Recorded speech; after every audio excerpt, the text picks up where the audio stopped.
Okay. All right. So again, every teacher usually has a do now at the beginning of the day. Yes. All right. So this is yours. And just real quickly, you're going to look at the picture, describe what is happening in the picture, and you're going to use a sticky note. Pen for you. To write down, you could choose one of the sentence stem that you are the most comfortable doing. Okay. Okay. To answer, Am I answering this as a child or as an adult? As you as a child, like Okay. like your personality, who you were Okay. as a 7-year-old. Well, I don't even want that. Let's see.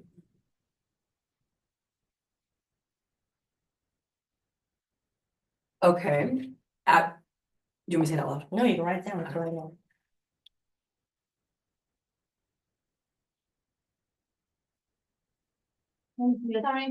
Yeah, it's okay. You can come in still. Okay, I'm recording. You'll just be in the video. No, it's okay.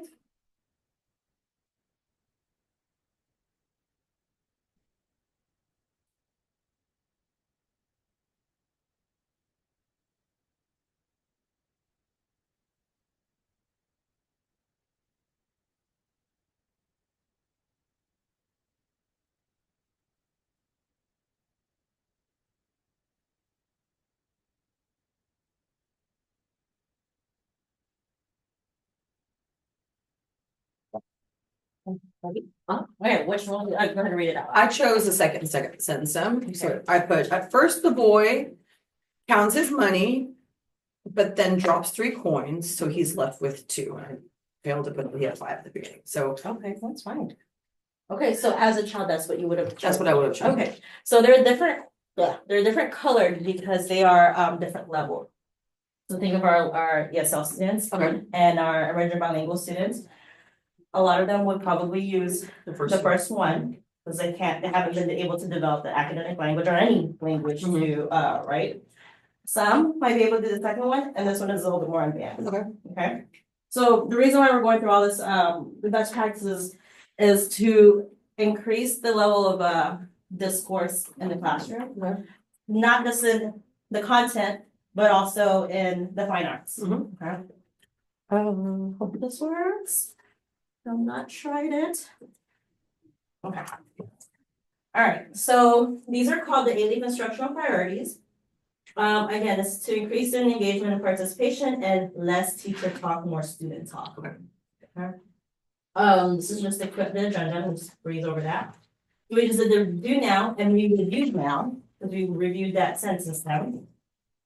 And these are all the strategies that my team is responsible to teach your colleagues. Okay, mostly as the content teachers, but we also want to give you guys the message. Right. I don't know if your department is making sure you guys are following any of these. No, we always do. We always have sentence stems, language objective, content objective. Yeah. Because they never tell us what other the fine arts department to talk about, you know? Okay. So you've heard of active observation? Yes. Okay. How's that going in your class? Fine. It's something I do regularly. Okay, awesome. We're not gonna do that part. Okay. And I would typically have you write that down.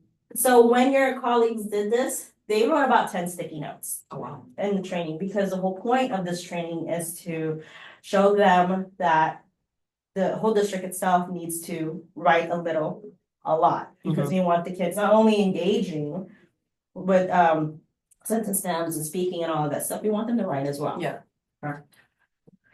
And then we had them share. Okay. And that activity would have been called a think, pair, and share. Okay. I'm just gonna forward a few of these things. And then there's a setting up the organized writing area, and we're gonna do a 5-2-1 activity real quick. So we talked to the teachers about making sure that they have an area where writing utensils, writing stuff is available. Okay. So that can include like a cubby that has writing stuff, more cubbies there.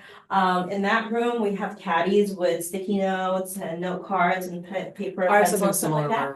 Awesome, that's perfect. So some of the expectations, like I said, sticky note, index cards, pencils, loose sheet of paper and interactive notebooks. Writing does not always have to be in a notebook. They can be used in a variety of writing tools. Our campus, our focus is Stop and Shot, which is an activity. And all the teachers were given Stop and Shot parking lot poster, which I haven't given to you, but I will. That's in all classrooms so that when they write something down on a sticky note, they just put it on there. Okay. So right now I'm gonna have you write on a sticky note. In your classroom, I have implemented blank. A strategy that I would like to implement in my classroom is blank. When it comes to writing. This is right up my alley. Okay, in my classroom, I've implemented writing journals. Oh, okay, awesome. Yes. So that means that they write about the process of creating whatever art piece that we were working on. This is actually tied into my T-test and SLO. Awesome. And a strategy that I would like to implement in my classroom is Stop and Jot. Okay. Because we tend to write longer sentences, not just quick little notes, things like that. So I'd like to implement that. So they all have you said they have a journal? Yeah. Oh, My fourth grade SLO professional goal. I'm sorry, my fourth grade professional goal group has writing journals. It's something I've implemented only with that one class to see if how we do. And then I would want to. And what specifically are they writing about? Like or the most recent thing they wrote about? Their most recent project. So they would take me through the steps of like why they chose to do, what their process was. And I'd give them a sentence to them. For example, this last one was we're making tissue paper trees. So I began my tissue paper tree by procedural thing. Okay. So a part of something that I had to refine from meeting your colleagues when I first did this was that I wanted to incorporate their TEKs, everyone's fine art TEKs, physical education, and technology. I should have incorporated their TEKs into this because they were kind of sitting there kind of disconnected a little bit, but you obviously have a connection. Yeah. Do you like writing yourself? I do love writing. Okay. That's awesome. I was a writing major. And then you have that as an SLO. So I did print out off of TA the fine arts TEK, the art TEKs for K-5, I think. No, I haven't studied the whole thing, but I did highlight on here.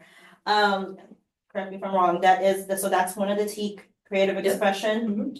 I've had the students communicate ideas through original artwork using a variety of media with appropriate skills. And I highlighted challenging their imagination, fostering reflective thinking, which is a part of what we're talking about right now, and developing discipline, effort, and positive and progressive problem solving skills. All can be possible if we have them.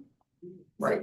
Yes, and then I highlighted create artwork using a variety of lines, shapes, colors, textures, forms. So they can even write about that, right? This is actually this is our bread and butter as far as what our TEKs are. Okay. This is the TEK that we almost always refer to. Used to? Okay. Yeah. And then all these are the right? Okay, cool. That's what I figured too. Okay. So I like that you're doing that in fourth grade.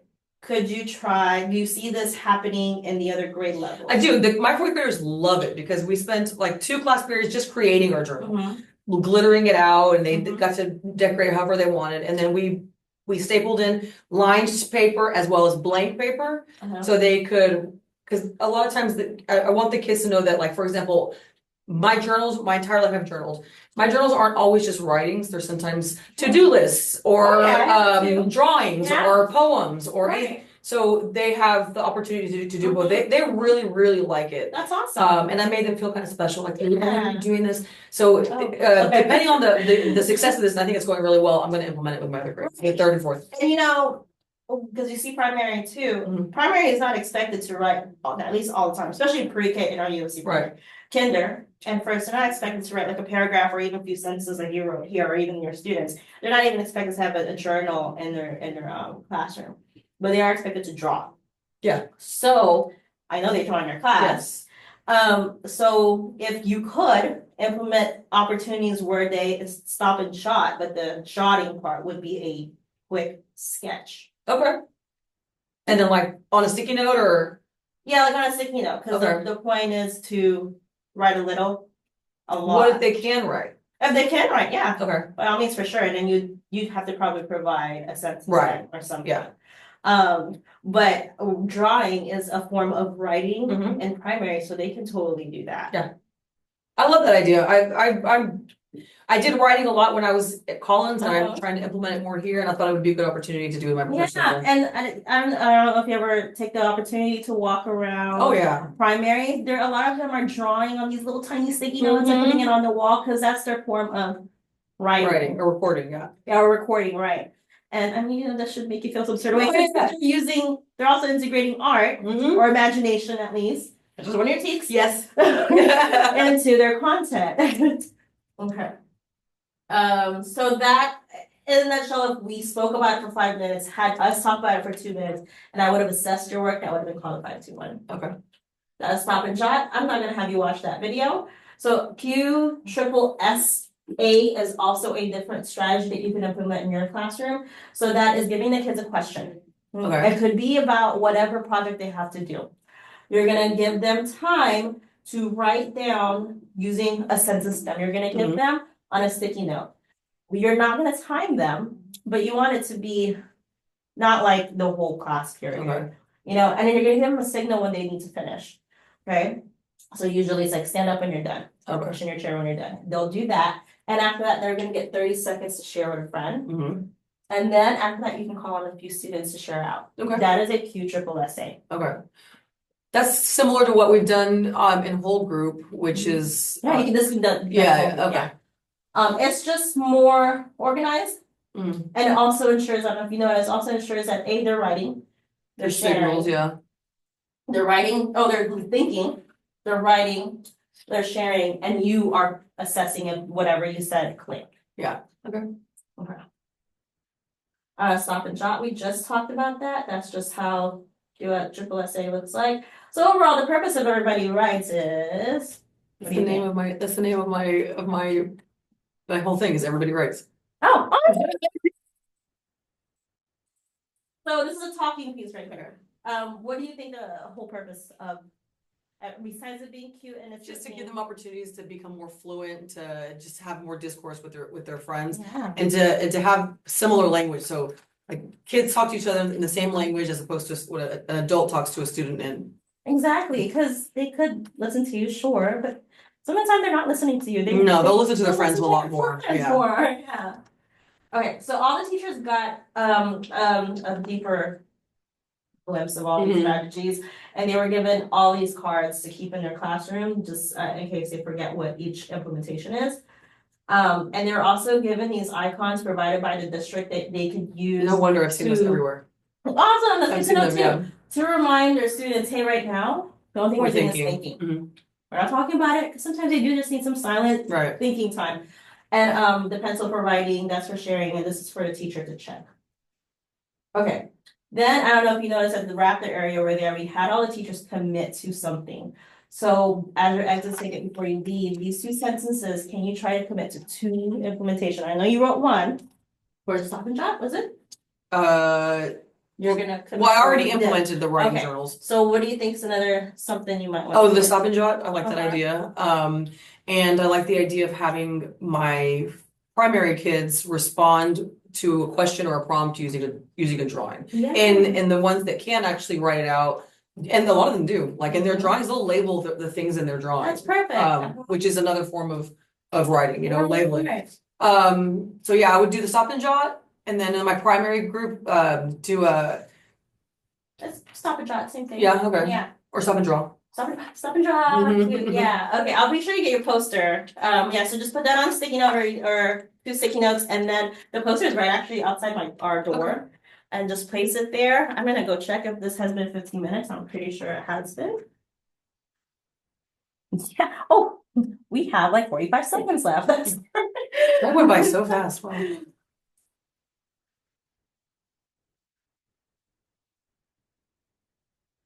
So that's it? That's all I had to do? Yeah. Did you have any questions? What are you getting your master's in?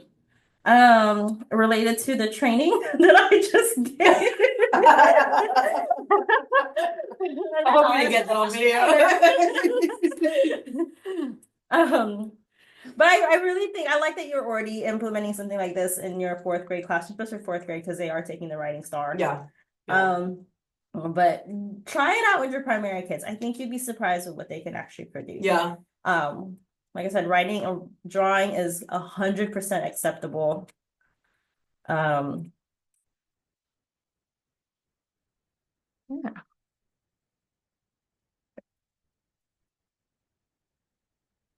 Well, thank you.